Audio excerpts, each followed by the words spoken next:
special meeting of City Council of Charleston to order. Madam Clerk, would you please call the roll? Councilmember Gregg. Councilmember Shealy. Here. Councilmember Saccharin. Here. Councilmember Mitchell. Here. Councilmember Brady. Councilmember Gregory. Councilmember Waring. Councilmember Seekings. Councilmember Shade. Councilmember Bowden. Councilmember Appel. Councilmember Parker. Mayor Tecklenburg. Here. And now, Councilmember Gregg, are you online? Councilmember Shealy will lead us in the invocation and pledge of allegiance. Councilmember Shealy. Everyone will please stand and bow, please. Bow your heads. Let us pray. Dear Lord, we thank you for the blessings that you've given each of us and your blessings on the city of Charleston. Lord, we thank you for businesses along King Street and the successes that's come from their hard work, sweat, and tears. Lord, many of these businesses are not just restaurants and retail stores, but they're parts of family traditions and a way of life for many generations. Lord, we ask that you'll open our eyes and ears tonight to hear the concerns that will be brought forward. We ask that you'll guide us in our decisions on city council. We ask for your continued blessing on the residents, businesses, and families in our great city. For it's in your holy and precious name we pray. Amen. Amen. I pledge allegiance to the flag of the United States of America and to the republic for which it stands, one nation under God, indivisible, with liberty and justice for all. Thank you.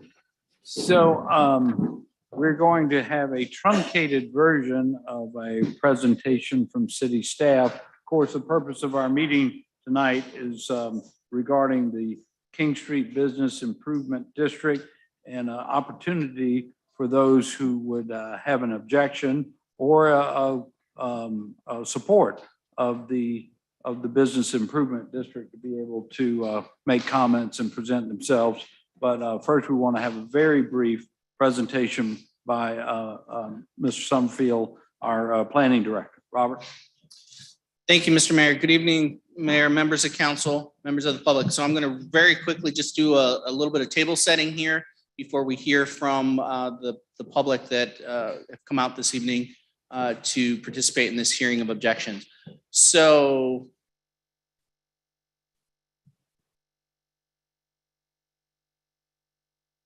what am I doing wrong, guys? All right, so very quickly, City Council is required by statute to hear the objections as provided under the rules and the laws that allow for the municipal improvement. The City Council will make a ruling of objections at a future meeting. Tonight, we are just hearing from the objectors. There's no action that's expected to be taken this evening. All properties that are included in the assessment rolls would anticipate getting bills this fall, with those revenues being available in 2023. So just real quick on that piece of it. So again, just a reminder what a municipal improvement district is. It's established by statute to allow a municipality to create a district where funds can be generated through the special assessment. Those funds are to be used for programs and improvements within that district. So again, funds that are brought forward from, in this case, the bid, can only be spent in to provide those improvements to the district. This is a somewhat unique subset of the MID or Municipal Improvement District concept called a business improvement district. There are tons of these all over the country. Here in South Carolina, there's a very successful one in Columbia. We're working on one here, obviously, and the city of Myrtle Beach is also working on one for their downtown district. Let's see. Again, one of the other things that's different about a bid versus a standard MID, MIDs often are used for infrastructure projects, whereas bids are usually used for programming and services that are done in that commercial corridor. And often a bid is administered on behalf of the municipality by a nonprofit association or organization. The nonprofit organization that's been established to do the work of administering the bid is the Charleston Downtown Alliance. The alliance is made up of property owners, business owners, as well as other interested groups. The city through my office with Meg Thompson actually serves as an ex officio member on that board. She doesn't get to vote, but she participates in those meetings. And you can see real quick what their mission is. So this council has adopted an ordinance that established an improvement plan. That improvement plan identified over a 10-year period the amount of money that's anticipated to be spent on these various elements of services. It's very important to note that the bid is providing additive or supplemental services. It does not replace or reduce the city's commitment or the city's expenditures within the district. So we will continue to do all the things we do now on King Street and within the district. The bid would provide supplemental or additional services that the community has been asking for in that area. The properties that are included in the bid. So, and I think the map is next. So everything in green is in the King Street district. Essentially, it's any property that has any frontage on King Street is included, and this includes properties with air rights above a ground parcel.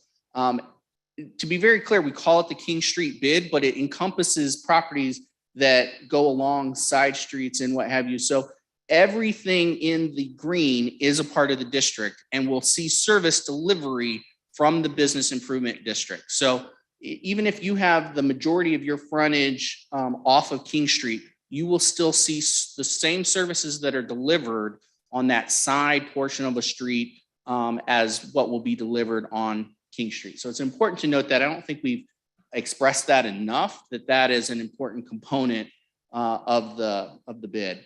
Again, if you are any existing owner occupied residential unit or a zero tax assessment, you are not being assessed. So if you're a house of worship, a government facility, or if you live in your condo unit or what have you, you do not get the assessment.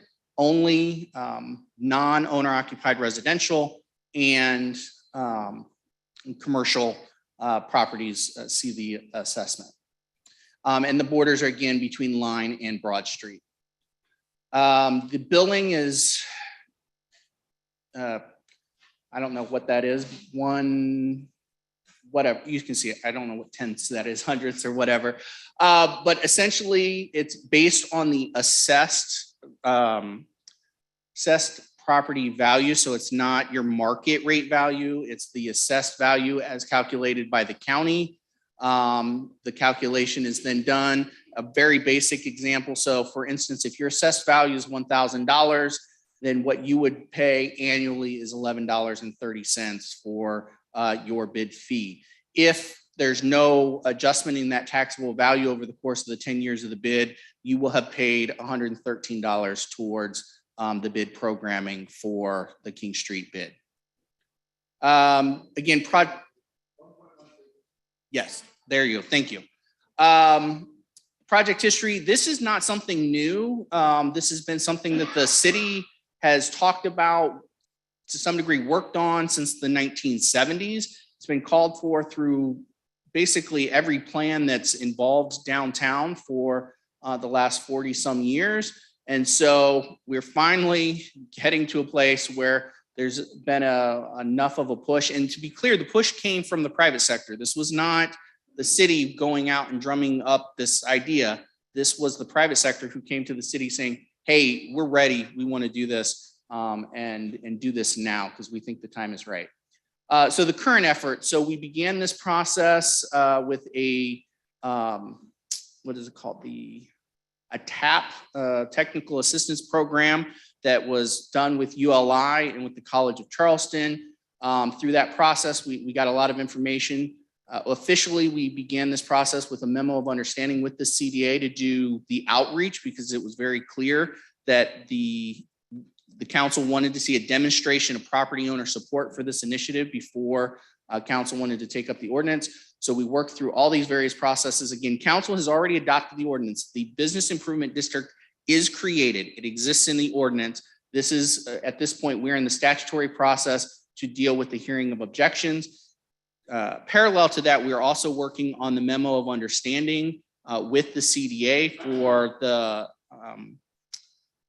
trying to move really fast, For the administration of the bid, that item, actually, you will see the draft of that for discussion purposes only at next council meeting. So next Tuesday, we have that draft. We've been working very closely with the CDA on preparing that.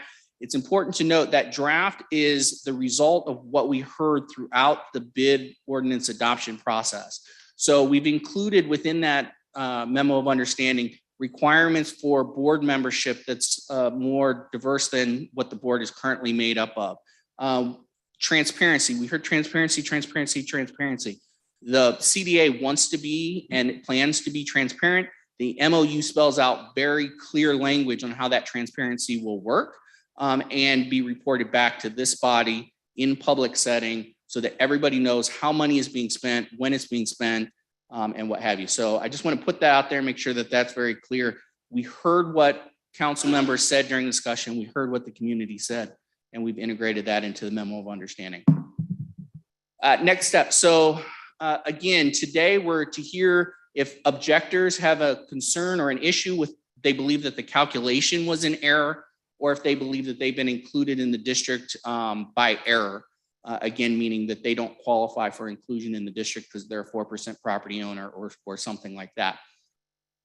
The MOU will come to council next week for just a discussion item, anticipating in June that would go to Ways and Means and City Council for action if the discussion goes well next week. And then this summer, we will prepare, in working with the consultant and working with BFRC, we will prepare that assessment roll to be submitted to Charleston County, and they will include that on the tax bills that will go out this fall to property owners with revenue coming in the beginning of next year. And so that's it. With that, I turn it back over to you, Mayor, so that we can hear from the objectors. Great. Thank you so much. So we will proceed on without objection or question from council with our public hearing session. I'm sorry. Oh, Councilmember Saccharin, would you like to be recognized? Yeah, just thank you, Mayor. Mr. Summerfield, I know, I'm not sure if the PowerPoint's still up, but can you go back to that first or second slide that has the calculation based on assessment? I just want to notate that so I can figure out what taxes would be or the bid would cost.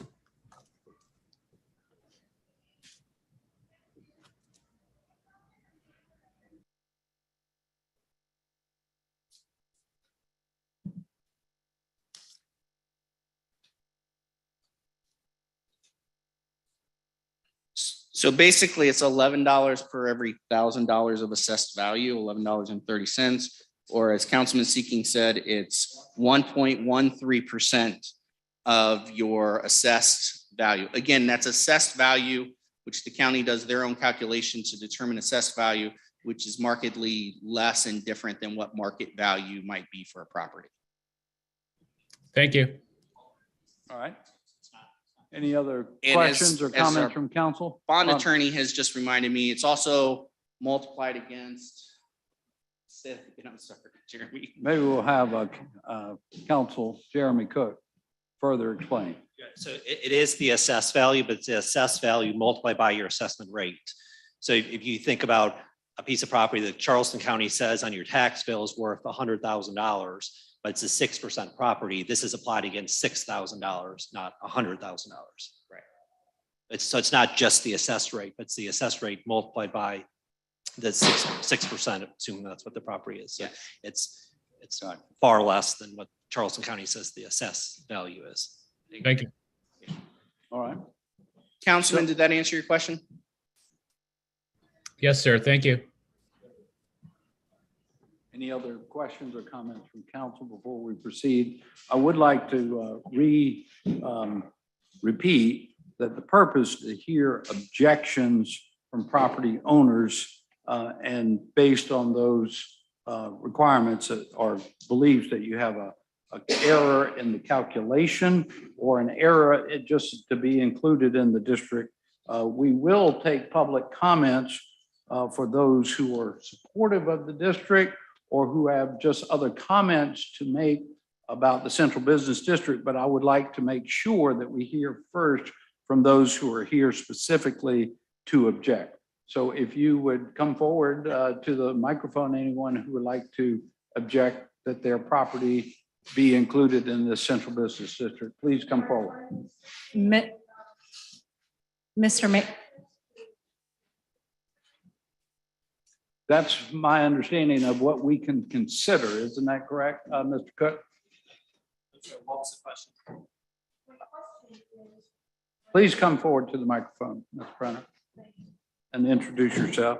We'll be happy to take you first after the clarification. My question was whether you were restricting the objections to financial considerations or allocation of the funds. And if so, that's not the understanding I had. I specifically asked to speak as an objection to the program, and I want to do that. All right.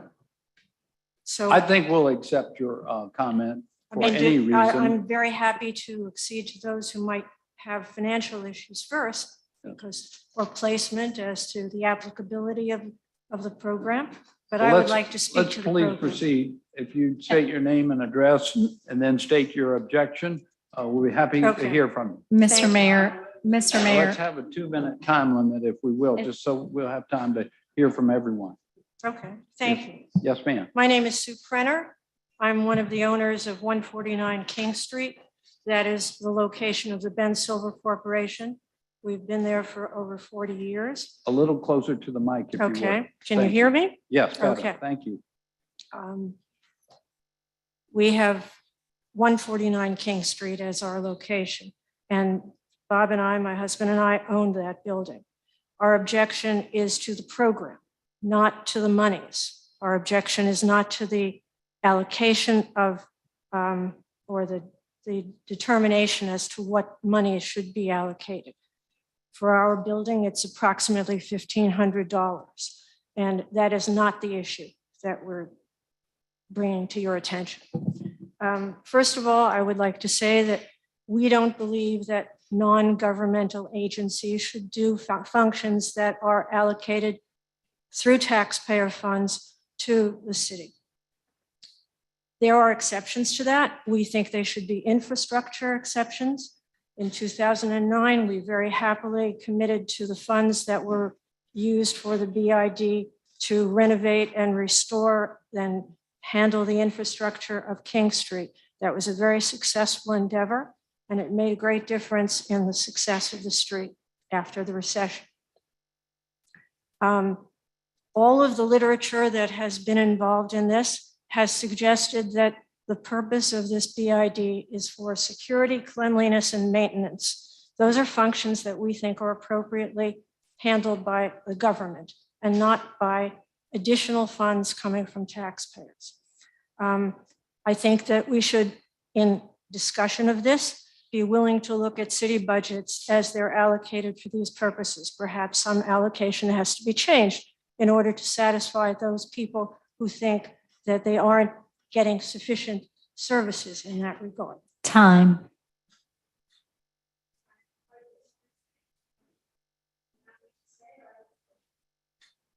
Can we ask you to do this? I want to make sure we hear from everybody who's objecting for their properties.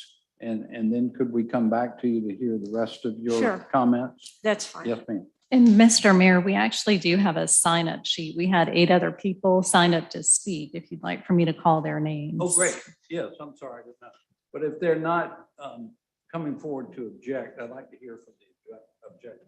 So this is only if you have an objection. Tom Stockdale. Okay.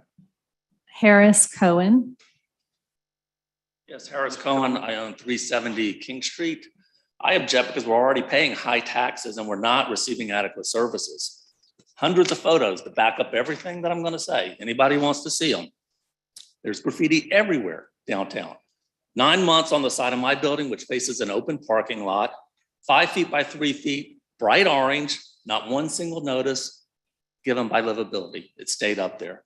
Calhoun Street right now between Meeting and King near Hero Breakfast since June 28th of last year. Almost a year, 20 feet long, it's still there. Why? The Bennett Hotel, right on the corner for 3 weeks. It was about 4 feet tall. It stayed there for 3 weeks. Livability is not cleaning this stuff up. Burns Alley right now, on a doorway, bright paint everywhere, 5 months. It's still there. Why isn't livability doing their job? And why are you asking me to pay more taxes? Trash, every morning, every day. Again, photos for this. Trash cans left out every day, supposed to be brought in or taken back by 11 a.m. Every single day, they're left out there. Saturday, I have a video and a photo. A rat about this big walks in from King Street right into my front door. Why isn't the ordinance being enforced? I emailed you, Mr. Mayor, on that also. Every single day this happens. Vagrancy up and down the street.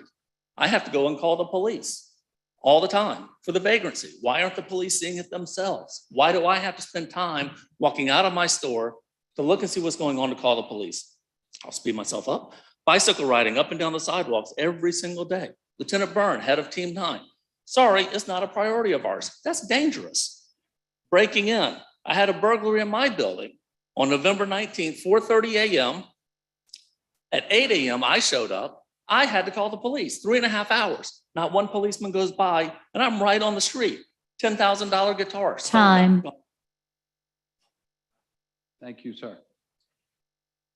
Anthony, and the last name begins with an F, but the address is 229 King Street and 493 King. Yes, sir. Southland focus, out on 229 King. Many of you probably know it as the Old Town Restaurant. We've had there for almost 50 years. It's currently a vacant building. My partner, who's my cousin, 50%, didn't want to keep the restaurant going after COVID, and unfortunately we're feuding, and who knows how long that building's going to be vacant. Hopefully I can open it up in one day. So I do not want to be included in the assessment because my building is vacant.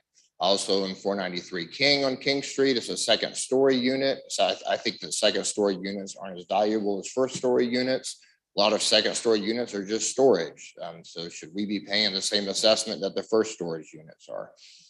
And then I also feel like this, I don't mind government agencies or side agencies that aren't part of government agencies to be helping out the city, but I don't really like increasing our taxes. I would rather take a percentage of our existing taxes to get to this agency to see if they do a good job for a year or 2 or 3 or whatever it is. But to add money onto our taxes to see if this works out the way they want it to work out, where the funds are going to go, I'm not so in big agreement in that. So that's my opinion. Thank you, sir. Thank you. Appreciate your objection. Doug Warner. Whit McGreevy. Okay. Morris Ellison. Thank you, Mr. Mayor, members of council. Yes, I'll sir. be as quick as I can. I represent several of the property owners who are going to be impacted by this. The first point that I think needs to be made, and I work with bids and mids throughout the country. Bids and mids have mixed records throughout the country. Some work, some don't. Secondly, if I heard the planning staff correctly, basing this on assessed value rather than fair market value makes a lot more sense. The original proposal, as I understood it, was going to be based on fair market value. If it were based on that, it would discourage actual improvements. Third point that needs to be made is that technology actually offers a lot of solutions to these problems, and I'll give you one example. There are several municipalities around the country, for instance, dealing with the waste problem. What they've done is they've installed sensors in the garbage cans, and they bill the property owners and the tenants who actually use the services by the use of those sensors. There are other technologies as well to address some of the problems that Mr. Cohen raised. I'm happy to go into that in more detail if you'd like. The third and fourth and probably the most important point, the tax is an occupancy cost. And it is one of the major occupancy costs that a bricks and mortar retailer has to deal with. If the occupancy costs are increased on King Street disproportionately to other areas where the businesses are competing, these businesses will not be able to compete as effectively with other bricks and mortar retails around the area, as well as with online businesses. I think people need to be very wary of occupancy costs, regardless of whether it's called a tax or something else. That's it. Thank you, sir. Mr. Ellison, can we get the addresses that you're I'm representing? not at liberty to give those. Okay.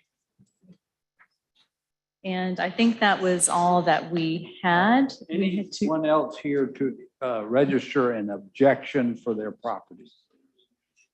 Okay, hearing none, I'd like to proceed and let's just hear from those who had other comments and then we'll come back. Sir? You can, but let's now hear from those who came to make other comments. Yes, sir. Mr. Thank you, Mr. Stockdale. Mayor. Thank you, Yeah. Councilman, Council Lady. My name is Tom Stockdale. I represent the Beach Company. We're objecting that this bid does not have floors and caps to all buildings assessed. Our position is that many of the lower valued properties stand the most to gain, while many of the larger properties that this bid includes already have the bid's primary goals addressed and in place. We acknowledge the potential good that this bid can do for King Street as a whole. But we must object on behalf of our tenants and owners until these minimums and maximums are further vetted. Thank you. Thank you, sir. And Whit McGreevy.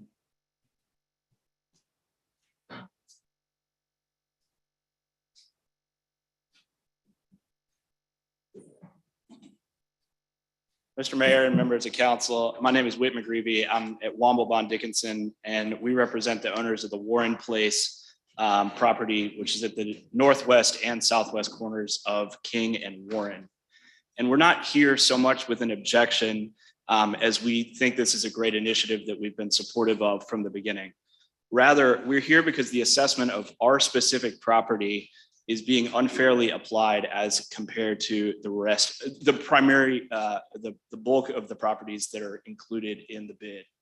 And so if you take a look at our property, specifically the property that's located on the northwest corner of King and Warren, it runs the entirety of the city block from King Street all the way back to St. Philip.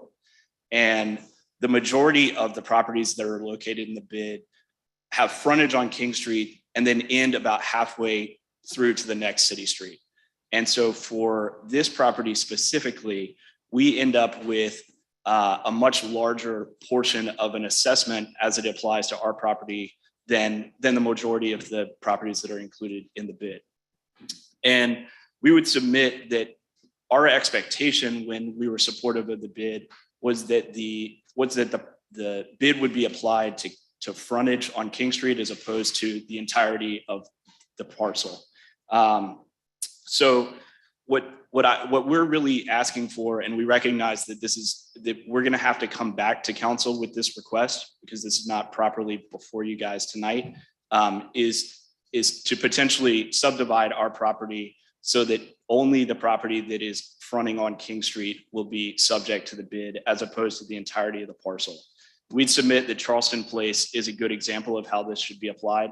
So if you look at the bid in Charleston Place, the portion of the property that is fronting on King Street is subject to the bid, but the portion of the property that is fronting on Meeting Street, it. So we submit that this should be applied. Thank you, sir. Thank you very much. All right. Mr. Warner, did you want to make a comment?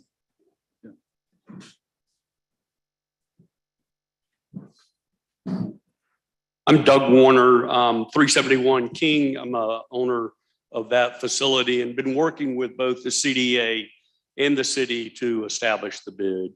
And mine is not in opposition, but to say this is, to me, a perfect example of a public-private partnership. No one wants to pay more fees, right?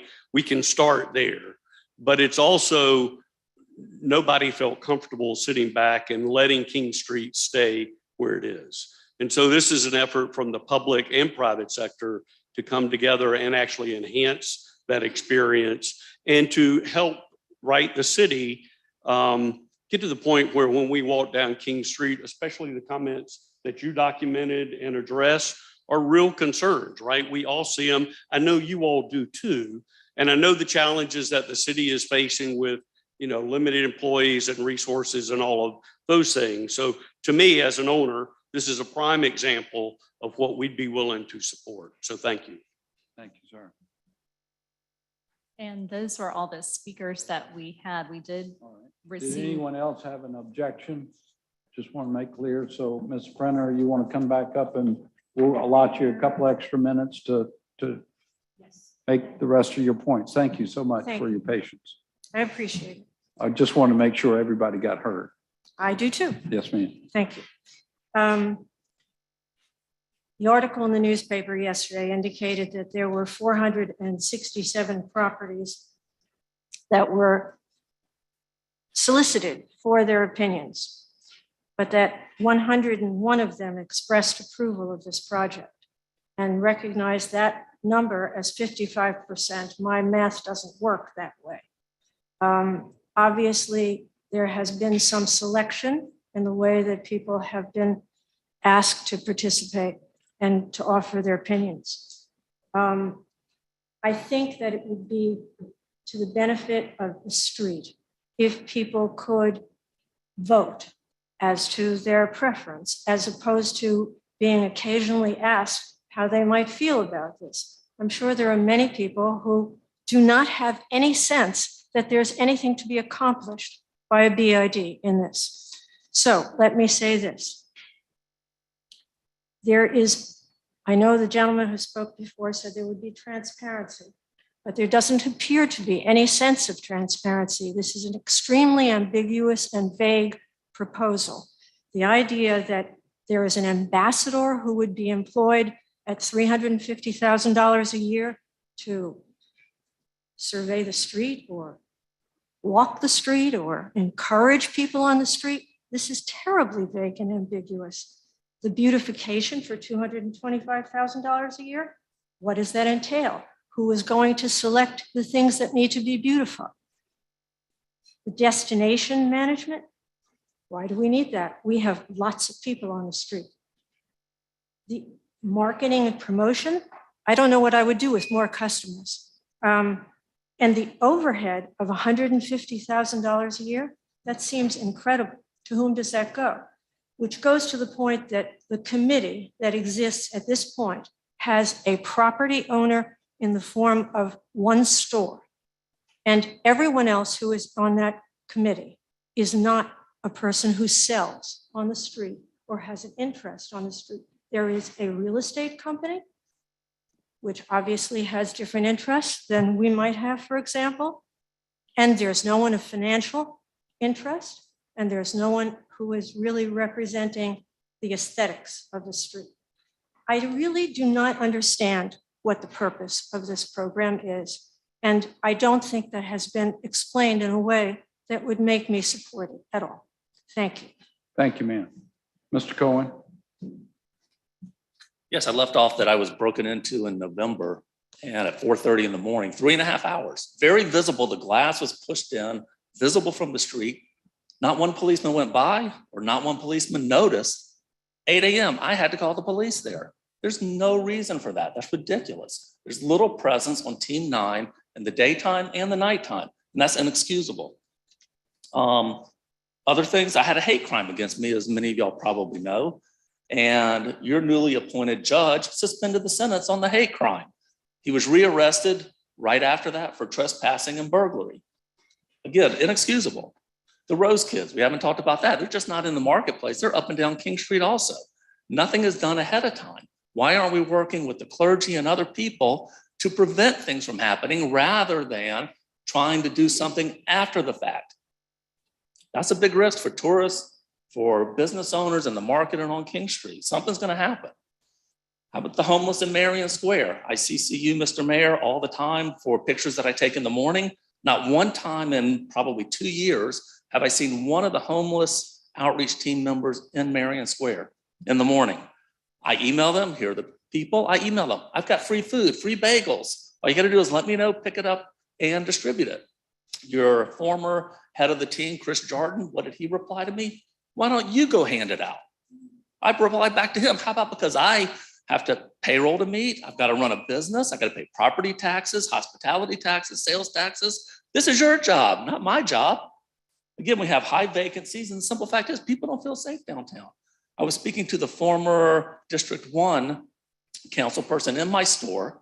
A woman walked in She was buying cookies for a funeral, and she walked by and she said, I'm sorry, I didn't mean to eavesdrop, but I heard y'all talking, because we were talking about these things. And she says, I don't let my kids come downtown, not only at night, but also in the daytime, because I don't think they're safe there. I have people from Somerville and even West Ashley who drive to my Mount Pleasant store and I ask them, where are you from? Thinking New York, Cleveland, wherever. They say West Ashley. I said, why do you come over here? Why don't you go downtown? It's not parking. It's not the fees for parking. It's not traffic. Invariably, they say, I don't feel safe downtown anymore. And that's a big problem. Until you fix it being safe, more police presence, clean it up with the taxes we already pay, such as the graffiti. There's no excuse that the graffiti's not cleaned up by livability. Until that happens, why are you asking me for more tax money to beautify the place? You have enough tax money from us already. Make the place safe. We're hurting. Thank you, sir. Would anybody else like to be heard? Mr. Printer? Hi, I'm Bob Printer. My better half has said most of what we feel about this, but I just want to make sure that the people involved in this recognize that many of the shop owners on King Street lease their properties from landlords. And most leases nowadays are net. So who's going to pay this tax? It doesn't bother us, but somebody renting a shop somewhere and their landlord says, okay, this is a new assessment. You have to pay this just like you pay the insurance on the building, et cetera, et cetera. And I think that a lot of those people should be listened to. They're not involved in, I don't think there are any tenants here tonight. I'm going to guess, but I don't think so. It's all about owners of property. But the owners of the property are not the ones who are going to be paying for this. It is a valid point. Nice tie, by the way. Would anyone else like to be heard who hadn't been heard? Well, thank you all so much for coming and sharing that, registering your objections with us. And Mr. Mayor, we did receive some comments online if you want me to. One person said he was a resident at 4 Bufane Street with no access to King Street. He received a letter notifying him that he would be taxed as if he were a King Street business. He said it was not proper or fair to the 16 residential units near him and requested that 4 Bufane Street residential properties be removed from the taxable properties list. One person said they were opposed to a non-governmental organization without accountability to the public, spending taxpayer revenue to purportedly serve the responsibilities of government for which taxes are paid, namely safety, cleanliness, and maintenance. One person objected to the King Street bid assessment fee for his King Street property. He owned a condominium unit and did not feel the bid would be beneficial. It would decide for all businesses and property owners what needed to be done and the price to pay. He already paid property taxes and was satisfied with services received. One person said they opposed the King Street bid because it did not specify the improvements to be made and did not indicate how special benefits would be received by the properties proposed to be assessed. One person said they objected to the annual assessment fee of $1,728.90 because they already paid enough. He was also a second floor tenant of his building and felt that first floor tenants were more valuable than second floor tenants were. His building was vacant currently, and those were all the comments we received. thank you, Jennifer. Appreciate that. So thanks again for everybody coming and your comments. We will be bringing up for discussion, not approval, this coming Tuesday night, the agreement, the memorandum of understanding between the city and the CDA that would specify some of the things that have been brought up this evening. But I'll open the floor if council at this point has any questions or comments they would like to make, but we are not taking any action on this matter this evening. Councilmember Shade. Thank you, Mr. Mayor. And I appreciate everybody's comments and presence here tonight. I've heard some really good questions and complaints and comments from all of y'all. And thank you for being present. I've got a sort of a shotgun series of questions. And I'm not sure who wants to handle this, but particularly what Mr. Ellison said and Mr. McGreevy said about the occupancy burden on this is something of a concern to me. And I'm not sure if that sort of matches with Mr. McGreevy's question about applying a frontage versus the full assessment value. Can someone talk about that a little bit? From the city? Somebody address that for me? We're obligated to collect this money based on the assessed value of the property. Is there an opportunity to think about this by the frontage of that particular building? So again, that concept was looked at during the process for bringing forward the ordinance. The intent is for the district to receive those benefits. So again, if your property is deep and it goes along, the expectation is that the services get delivered along that property.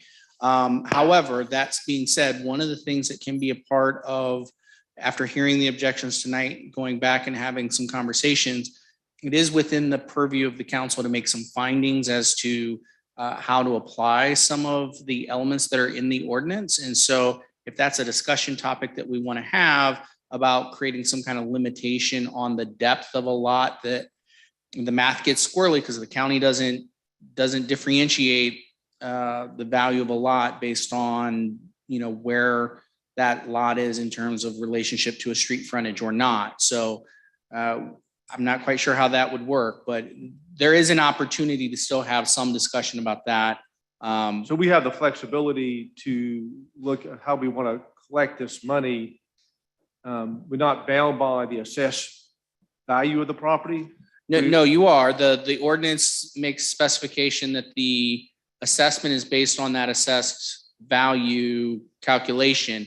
What you have the ability to do is make a finding that that you're only going to do some kind of proportional amount and not the whole property. So the calculation would be still based off assessed, but if you all made a finding that you believe the King Street bids, Chairman might want to jump up and help, but you have some opportunity to maybe put some limiters on how much of the property, and then we'd have to figure out what that means in terms of a reduction in that assessment. But the ordinance specifies how the calculation is made.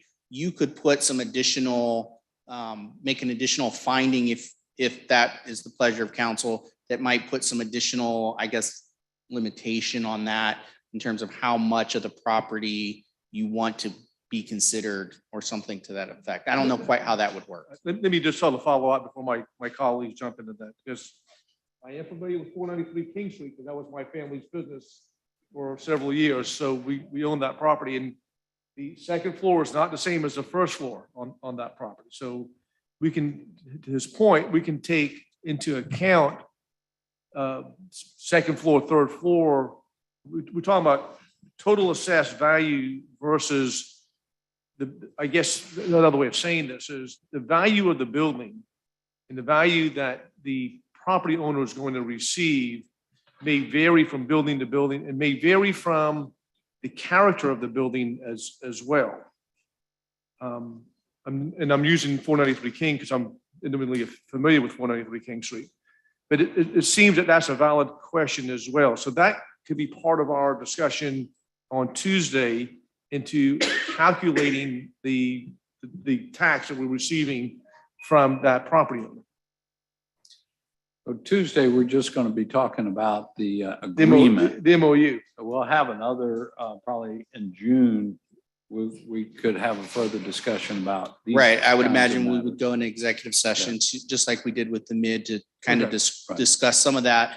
Again, everything's based on the assessed value without knowing the intricacies of the South Carolina and particularly the Charleston County Tax Code. I would have to assume that they assess property on the second floor differently than they do. So that should already be factored in, but I don't know that to be able to say that for a fact. So, but all of our calculations are based on the assessed value per parcel. So if it's an air right parcel, that has a value that's different and separate from what the ground parcel or the ground floor parcel would be. So I think the bottom line to the answer to these questions is that at some point in time, we do have some flexibility to take into account the comments that I heard this afternoon, to make some adjustments on the ultimate assessment of, not the assessment, the tax of those properties. Correct. There can be some findings made, and we'll discuss that more in a future executive session to refine that, is my understanding. And Councilman Shade, I think I would answer by saying it's going to depend on what we're looking to do. So, I mean, we have an ordinance that already establishes this business improvement district. So there are actions the council can take to give further clarification to what the ordinance already provides for. And some of the questions have been raised and concerns, maybe some of those things, then I think we have that ability. If we're looking to kind of structure the bid differently, for example, on a frontage perspective, which is not how this bid is set up, then I think you'd be looking at starting the process over, because we're looking for a different formula as opposed to giving clarity to how the current formula is going to be applied. And I'll make one more comment, and then I'll quit hogging the microphone, colleagues. When we redid the sidewalks on King Street, and I don't know who, Meg is nodding her head because she may have been around. I'm not sure when we did that, but that was based on, someone correct me, that was based on the linear part of what faced King Street. And that's sort of what's sort of ringing in my mind as a past experience. If we paid based, if we had 100 feet, 200 feet, whatever, it was your footprint on King Street. And so it wasn't based on the assessed value, but the benefit of getting that sidewalk repaired and putting that breakdown was universal for everyone. I mean, that was, it was the benefit of the whole, as opposed to the benefit based upon you had 5,000 square feet or 1,000 square feet. It was based upon your footprint on King Street at the time. So there's some history with this that makes sense to what some of the comments I heard on that. So thanks for those clarifications. So Councilmember Shade, I was around during that Upper King Street assessment, and I think it was a formula that included a little bit of both. There was like a portion of the fee was based on assessment, and then another portion was based on the linear footage, your front footage on the street. But there was a linear component, but I think it was a formula based. Councilmember Shealy. Thank you, Mr. Mayor. Just wanted to ask, I think Mr. McGreevy said something about Charleston Place Hotel. Did we treat Charleston Place differently than we did other businesses? So no, there are properties that already have parcelization that have segmented out their King Street parcel from maybe back parcels. And so what I thought I heard was maybe a request to allow parcelization in the ordinance that was adopted. Future parcelization doesn't negate the current assessment, because again, you don't want everybody to take basically their first 10 feet and everything behind that, they create a new parcel so that that value no longer is captured. That would defund the process. But for existing properties that already had those parcelization, like Charleston Place, where they're pretty block size, they have a back portion, if you would, of that overall has its own TSM number, its own valuation, and doesn't have King Street frontage for that parcel. Anybody else? Councilmember Waring. I do have two questions. The gentleman on Dufane Street, I read his objection. I mean, I'm not familiar with the property, but if they don't have access to King Street, I wonder why they would be paying. I'm sure that's something we can look into later on. And then the second thing, I read about the the King Street patrolman, lack of a term. Some of this money is going to come from the assessment and some is going to come from private dollars. I don't know if we have input on this, but I think that person's salary should come out to private dollars and not the assessed salary, because we're not going to have, I don't think we're going to have the ability to hire and fire. So one way to gauge that salary and keep it in check is let it come out the private sector's portion and not the amount of tax revenue. Thanks. Good comment. Councilmember Saccharin has his hand up. Yeah, Councilmember Sacker. Thank you, Mayor. Just a suggestion for next meeting, whether it's our council meeting or our executive session or another public meeting, but I would request an actual tax bill. Obviously, we can get rid of the TMS number and the address, but I would like to see real numbers. The slide that we have is a little more abstract, and there's no properties that are assessed at $1,000. I would like to see an actual property and how that would affect the landlord, and then how that potentially could get passed on to the tenant. Thank you. I think we have some examples of that. We certainly can come up with some. Yes, sir. All right. Anybody else?